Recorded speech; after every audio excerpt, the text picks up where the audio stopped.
Magandang araw bayang Pilipinas at ang pag-uusapan natin ngayon ay karugtong ito doon sa mga naunang ginawa kong video na kung saan nagbigay ako ng mga rason o mga dahilan kung bakit bumabagal ang pag-asenso ng karamihan sa ating mga kababayang Pilipino.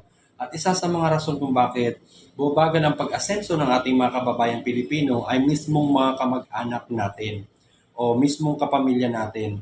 Meron kasi talagang mga kamag-anak na alam nila na yung isa sa mga kamag-anak nila ay papunta doon sa success, ang ginagawa nila dahil may mga pangailangan sila, inaasa na lang nila doon sa member ng family nila na papunta na sa success. So, ang nangyayari, imbis na gumawa sana sila ng paraan para masolusyonan nila yung mga pangailangan na yan, hindi na lang dahil mas iniisip nila na mas madaling umasa na lang doon sa isa nilang kamag-anak na kung saan ay nandun pa lang sa stairs of success. Remember ha, ito ay kadalasan nangyayari talaga sa ating mga kababayang Pilipino dahil nasa kultura na kasi natin to na pag may isa sa membro ng pamilya natin na kung saan ay nakakaangat na ng konti, iniisip na ng ating mga kamag-anak na mayaman na ito. So, hihingian ko to ng ganito at hindi na rin ako gaanong maghihirap sa pagtatrabaho dahil may kamag-anak naman ako na nakakaangat na sa buhay. So, iaasa ko na lang sa kanya ang mga suliranin ko sa buhay o mga obligasyon ko sa buhay. So, yan ay kaisipan talaga ng Pilipino. Ang iniisip nila ay mayaman na. Kung tutuusin ay nandun pa lang yung nagsisikap pa lang na kung saan gusto niya sana makaabot doon sa success mismo ay hindi na lang siya nakakaabot dahil sa kakahingi ng mga kamag-anak niya o kakaasa ng mga kamag-anak niya, nasira tuloy ang determinasyon ng nag-iisa na yun para umabot doon sa success.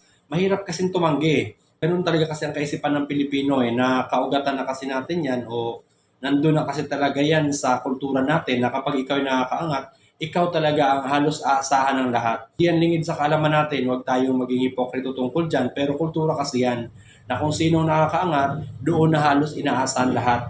Kaya yung nandoon sa stair to success na yun, na kung saan papunta pa lang sa talaga sa success, nakakaangat na nga sana siya sa buhay, pero wala pa talaga siya doon sa success. Ang nangyayari, nawawala na rin ng gana yun, nauubusan na lang din yun ng determinasyon dahil sa dami niyang inihila. At kadalasan pa kasing nangyayari kapag merong isa sa mga kamag-anak natin na alam natin na papunta na dun sa success, nagiging complacent tayo, nagiging palaasa na lang tayo dahil sa alam naman natin na may tutulong sa atin dahil may isa tayong kamag-anak na medyo nakaangat-angat na, isipin natin doon sa mga papunta sa success na hindi natin obligasyon ng ating mga kamag-anak. Ang obligasyon natin ay paasensuhin ang ating mga sarili para sa future ng mga sunod na henerasyon natin. Obligasyon natin na bigyan ng maayos na kinabukasan ng ating mga anak.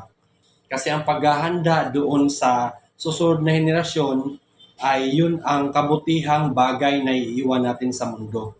Ang pukosan natin ay mabuild natin ng maayos ang sarili natin, mapaasenso natin ang sarili natin para mapaghandaan natin yung susunod nating mga henerasyon. Doon tayo magiging mabuting tao.